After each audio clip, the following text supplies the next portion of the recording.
জামাত নেতা শিশির মনির বলে এই সরকারের সাংবিধানিক বৈধতা কোথায় এবং কিসের ভিত্তিতে এই ইন্টিরিম আগামীতে ফেব্রুয়ারিতে ইলেকশন করবে। শিশির মনির, আমরা আপনাকে স্পষ্ট বলতে চাই, এই সরকারের সাংবিধানিক বৈধতা হচ্ছে বাংলাদেশের 18 কোটি গণতন্ত্রকামী জনতা। সংগ্রামী উপস্থিতি, আপনারা জানেন 2024-এ আমরা এক রক্তক্ষয়ী গণ অভ্যুত্থানের মাধ্যমে খুনি হাসিনার 15.5 বছরের স্বৈর শাসনের বিলোপ ঘটিয়েছিলাম এবং 24-এর গণ অভ্যুত্থানে মাগুরাতে আমাদের দুইজন ভাই শহীদ হয়েছিলেন, শহীদ আহাদ এবং শহীদ সুমন।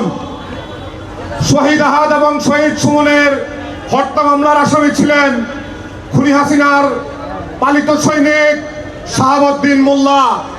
আমরা গত 15 দিন দেখেছি মাগুরা জেলা জামাতের আমির বাকের এই শাহাবুদ্দিনকে মামলা থেকে অব্যাহতি দেওয়ার জন্য সুপারিশ করেছেন। সেই প্রত্যয়ন পত্রে তিনি লিখেছেন, শাহাবুদ্দিন মোল্লা আমাদের রাজনৈতিক পরিবারের সদস্য।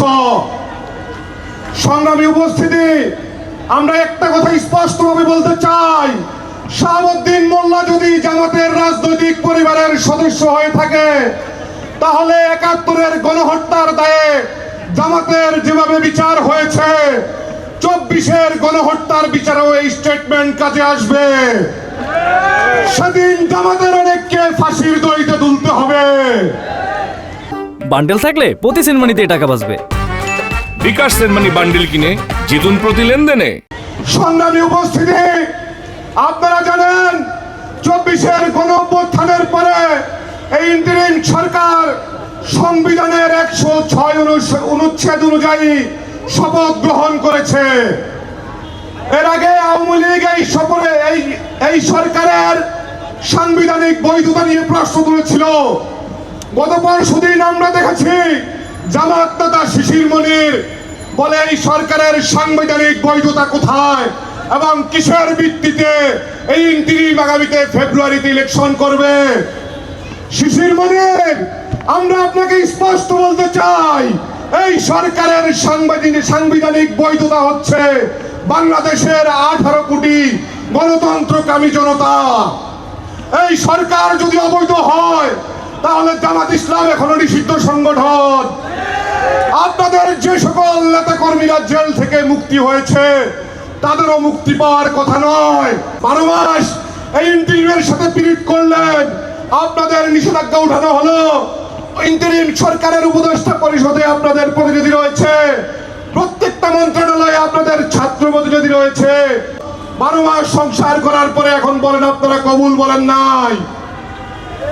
প্রিয় উপস্থিতি, জামাতের সাথে আওয়ামী লীগের আমরা অতীতের প্রেম দেখেছি। এই জামাতের হাত ধরেই 21 বছর পরে আওয়ামী লীগ ক্ষমতায় এসেছিল। জামাত এবং আওয়ামী লীগ স্পষ্ট বুঝে গেছে আগামী ফেব্রুয়ারিতে ইলেকশন হলে আবার ফিরবার আর কোনো সুযোগ নাই। বাংলাদেশ জাতীয়তাবাদী ছাত্র দলের 19 নং ওয়ার্ডের নেতৃবৃন্দকে আমি একটা কথা স্পষ্ট বলতে চাই, আমাদের ইতিহাস সংগ্রামের ইতিহাস, আমাদের ইতিহাস জীবন দেওয়ার ইতিহাস। ইনশাআল্লাহ আগামী দিনে বাংলাদেশের গণতান্ত্রিক অগ্রযাত্রাকে কোনো পরাশক্তি এবং কোনো অপশক্তি যদি রুখে দিতে চায়, বাংলাদেশ জাতীয়তাবাদী ছাত্র দল রাজপথে আবার জীবন দেবে ইনশাআল্লাহ।